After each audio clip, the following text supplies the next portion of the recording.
আধার ওই কবরে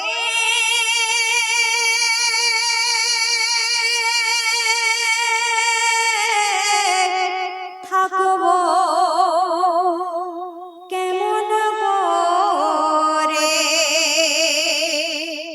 এক দাদা ভাই যখন ইন্তেকাল করে গিয়েছে, যখন হাসর মাঠে সবার বিচার হবে, সেদিন আল্লাহ পাক এই সব যুবকদেরকে ডেকে বলছে, তুমি সারা বছর ধরে তোমার বিবি বাচ্চা বাপ মা ভাই বোনের মুখে আহার জোগানোর জন্য তুমি খেটে এসেছো, আমার ইবাদত করতে ভুলে গিয়েছো।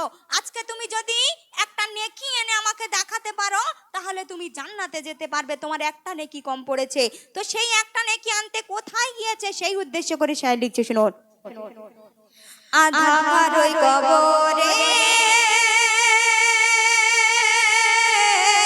থাকবো কেমন করে, কবরের বয়ান হাসরের ময়দানে, কবরের বয়ান হাসরের ময়দানে, আজ বর্ণনা যায় করে।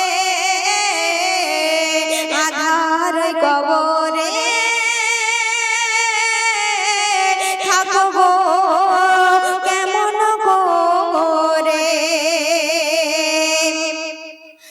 আধার করে মোরে একলা ফেলে যেও না লাগে বড় ভয়ে, মুনকার নেকি এসে সওয়াল করে, জবাব দেওয়া আছে বড় দায়। সেই মাইয়া বলছে, মনে করে যে পেশাই সেটাই থাকা বড় দায়, মনে করে যে পেশাই সেটাই থাকা বড় দায়, মরে যন্ত্রণায় ছটফট করে। আধার ওই কবরে থাকবো কেমন করে।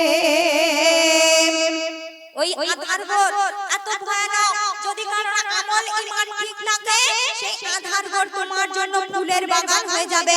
আর যদি না তোমার আমল ঈমান ঠিক থাকে, সেই আধার ঘর তোমার সঙ্গে কি করবে, সেই উদ্দেশ্য করে শায়র লিখছে, শুনুন। একা অসহায় ওই মাটির তলায় সাপ বিছু কত দংশায় মোরে, কেউ নেই গো হেথায় মোরে কে গো বাঁচায়, মোরে নেই গো হেথায় মোরে কে গো বাঁচায়, বন্দি বাঁশে এর ওই খাঁচায়, জিবে বংশী গাথা পায়ে